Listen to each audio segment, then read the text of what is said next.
Hi നമസ്തേ, welcome back to my channel മീൻ trader. Intraday trading ചെയ്യുന്നവർക്ക് വളരെ കൺഫ്യൂസിംഗ് ആണ് ഏത് സ്റ്റോക്കിൽ സെലക്ട് ചെയ്യണം എന്നുള്ളത്. മോർണിംഗിൽ മൂവ്മെൻ്റ് ഉള്ള സ്റ്റോക്കിൽ നമുക്ക് ചിലപ്പോൾ കണ്ടുപിടിക്കാൻ പറ്റിയെന്ന് വരില്ല. അപ്പോൾ മൂവ്മെൻറ്റ് നമ്മൾ നോക്കിയെടുത്ത് വരുമ്പോഴത്തേക്കും മൂവ്മെൻറ്റ് കഴിഞ്ഞു പോകും. അങ്ങനെയാണ് മെയിനായിട്ടുള്ള എല്ലാ ട്രേഡിലും നമുക്ക് മിസ്സാവുന്നത്. അപ്പം ട്രെൻഡ് മനസ്സിലാക്കുന്ന ഒരു സ്കാനർ നമ്മുടെ സോഫ്റ്റ്വെയറിലുണ്ട്. അപ്പോൾ അതിനകത്ത് കറക്റ്റ് ഡീറ്റെയിൽസ് നമുക്ക് ഉണ്ടാവും. മാർക്കറ്റ് ട്രെൻഡ് പെട്ടെന്ന് അറിയാൻ പറ്റും. ഇന്നത്തെ 30th hours പെർഫോമൻസ് നോക്കുകയാണെങ്കിൽ ബജാജ് ഫിനാൻസ് മാർക്കറ്റ് ഇപ്പം മോർണിംഗിൽ ഗ്യാപ്പിലായിരുന്നെങ്കിലും അത് കഴിഞ്ഞ ശേഷം മാർക്കറ്റ് ഇപ്പോൾ 12:30 ശേഷം മാർക്കറ്റ് മേളിലേക്ക് പോയി 40 പോയിന്റോളം ബൈ കയറുന്നിപ്പോണ്ട്. ഇപ്പോഴും കയറിക്കൊണ്ടിരിക്കുന്നു. ഇപ്പം കഴിഞ്ഞ 2 ദിവസങ്ങളായിട്ട് ബൈ തന്നെയാണ് പോകുന്നത്. വലിയ സെല്ലിലേക്ക് പോയിട്ടില്ല ബജാജ്. അപ്പോൾ അതേപോലെ തന്നെ ഭാരതി എയർടെൽ നോക്കുകയാണെങ്കിൽ നല്ലൊരു ഹൈക്ക് മാർക്കറ്റിൽ പോയിട്ടുണ്ട്. മോർണിംഗിൽ തന്നെ ബൈ കയറി നല്ലൊരു ഹ്യൂജ് റിട്ടേൺസ് നമുക്ക് കിട്ടി തന്നിട്ടുണ്ട്. അതേപോലെ തന്നെ നമുക്ക് നിഫ്റ്റിയുടെ ട്രേഡ് നോക്കുകയാണെങ്കിൽ ഇന്ന് മാർക്കറ്റ് സൈഡ് വേസ് ആണ്. എന്നാലെങ്കിൽ മാർക്കറ്റിൽ നമുക്ക് ബൈ സൈഡ് തന്നെയാണ് കാണിക്കുന്നത്. അപ്പോൾ സോഫ്റ്റ്വെയർ അത് കറക്റ്റ് ഇൻഡിഫിക്കേഷൻ കാണിച്ചു തരും. ഇപ്പോൾ ഇന്നലെ നല്ലൊരു ഹൈക്ക് ഡൗൺ ഉണ്ടായിരുന്നെങ്കിൽ ഇന്നിപ്പം ഇപ്പോഴും മാർക്കറ്റ് ബൈ ആണ്. ടോട്ടൽ നോക്കുകയാണെങ്കിൽ അപ്രോക്സിമേറ്റ് 16th ശേഷം മാർക്കറ്റ് ബൈ തന്നെയാണ്. ഇപ്പോൾ ഇത് സ്വിംഗ് ട്രേഡിംഗ് നോക്കിയാൽ കാണാൻ പറ്റും. ഇനിയിപ്പോൾ ഒരു ബ്രേക്ക്ഔട്ട് ഡൗണിലേക്ക് ഇറങ്ങണം. അതുവരെ മാർക്കറ്റ് ഒരു റേഞ്ചിലായിരിക്കും നടക്കുന്നത്. നല്ലൊരു ഹൈക്ക് ഉണ്ടാകാൻ സാധ്യതയില്ല ബൈ. അപ്പോൾ നമുക്ക് അതുപോലത്തെ ട്രേഡ് സ്കാൽപ്പിങ്ങിൽ ചെറിയ പോയിന്റ് നമുക്ക് എക്സിറ്റ് ചെയ്യാനുള്ള ഒരു പോർഷൻ ഉണ്ട്. സ്കാൽപ്പിംഗ് 1 minute ഉപയോഗിച്ച് നമുക്ക് ചെയ്യാവുന്നതാണ്. അപ്പോൾ ഇതേപോലെ HL മൊമെന്റ് നല്ലൊരു ബൈ ഹൈക്ക് പോയിട്ടുണ്ട്. ഇന്നലെയൊക്കെ ഡൗൺ ആയിരുന്നു, നല്ല ഹൈക്കാണ് ACC.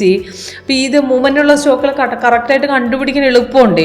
അപ്പോൾ നമുക്ക് ചെയ്യേണ്ട വിധം വളരെ സിമ്പിളാണ്. ഇപ്പോൾ എങ്ങനെയാണെന്ന് പറഞ്ഞു തരാം. ഇപ്പോൾ ഇതിനകത്ത് HL മൊമെന്റ് നോക്കുകയാണെങ്കിൽ ഇപ്പോഴത്തെ റേറ്റ് നമുക്ക് ഇവിടെ കാണാം. ഇതിനകത്ത് ലേറ്റസ്റ്റ് സെല്ലാണ്. ഇതാണ് സെൽ സിഗ്നൽ, ഇതാണ് ബൈ. അപ്പോൾ ഇതിനകത്ത് ബൈ വരുമ്പോൾ നമുക്ക് ക്യാൻഡിൽ കളർ ഗ്രീനും താഴെ കൺഫർമേഷൻ ബാർ ഗ്രീനും പ്രൈസ് ഇൻ ബൈ സോൺ നമുക്ക് ഉണ്ടോ എന്ന് നോക്കണം. ഇത് കഴിഞ്ഞ ദിവസം വന്നപ്പോൾ കൺഫർമേഷൻ വന്നപ്പോഴത്തേക്കും മാർക്കറ്റ് ലോസ് ആയി. അത് കഴിഞ്ഞ് പിറ്റേ ദിവസം മാർക്കറ്റ് ഓപ്പൺ ആയ സമയത്ത് തിരിച്ച് മാർക്കറ്റ് ഇറങ്ങി. ഇവിടെ ഒരു ട്രെൻഡ് ലൈൻ തിരിച്ചിറങ്ങി പിന്നെ കയറിയിട്ടുണ്ടായിരുന്നു. അപ്പോൾ ഇവിടുന്ന് ഈ രണ്ടാമത്തെ ക്യാൻ നമുക്ക് എൻട്രി വന്നിട്ടുണ്ട്. അവിടെ 4639 നമുക്ക് ബൈ ഹൈക്ക് പോയിട്ടുണ്ട്. നേരെ മാർക്കറ്റ് 97 വരെ പോയിട്ടുണ്ട്. അപ്പോൾ നല്ലൊരു ഹൈക്ക് റിട്ടേൺസ് ഇവിടുന്ന് കിട്ടിയിട്ടുണ്ട്. അപ്പോൾ അത് കഴിഞ്ഞിട്ട് മാർക്കറ്റ് ഇവിടുന്ന് ഒരു പുൾ ബാക്ക് അടിച്ചു. പക്ഷേ നമുക്കതൊരു സെൽ സോണിലേക്ക് കൺവേർട്ട് ആയിട്ടില്ല. സെൽ സിഗ്നൽ തന്നെങ്കിൽ താഴെ അവിടെ കൺഫർമേഷൻ കിട്ടിയിട്ടില്ല. അപ്പോൾ സെൽ ട്രേഡ് എടുക്കാൻ പറ്റില്ല. നമ്മൾ എടുത്ത ബൈ പോർഷൻ എക്സിറ്റ് ചെയ്യാനേ പറ്റുള്ളൂ. ഓക്കെ. അപ്പോൾ അതേപോലെ തന്നെ നമുക്ക് ഭാരതി എയർടെൽ നോക്കിയാൽ കാണാൻ പറ്റും. കഴിഞ്ഞ ദിവസത്തെ ബൈയുടെ കണ്ടിന്യൂവേഷൻ പോയി മാർക്കറ്റ് നല്ല രീതിയിൽ അടിച്ചു കയറി. ഇപ്പോൾ സെല്ല് വന്നിട്ടുണ്ട്. കൺഫേം ആയിട്ടില്ല, കൺഫേം ആയി വരുന്നതേ ഉള്ളൂ. ഓക്കെ. അപ്പോൾ സെയിം അതേപോലെ തന്നെ ബജാജ് ഫിനാൻസിൽ നോക്കുകയാണെങ്കിൽ മോർണിംഗിൽ നല്ലൊരു ബൈ ട്രേഡിന് സെൽ ട്രേഡും ഉണ്ടായിരുന്നു. ബൈ ട്രേഡ് നമുക്ക് കൺഫർമേഷൻ ഉണ്ടായിരുന്നു. റെസിസ്റ്റൻസ് ബ്രേക്ക് ചെയ്യാതെ ആ റേഞ്ചിൽ കുറേ നേരം തങ്ങിക്കിടന്ന ശേഷം ഒന്ന് ഡൗൺ ഇറങ്ങാൻ നോക്കി.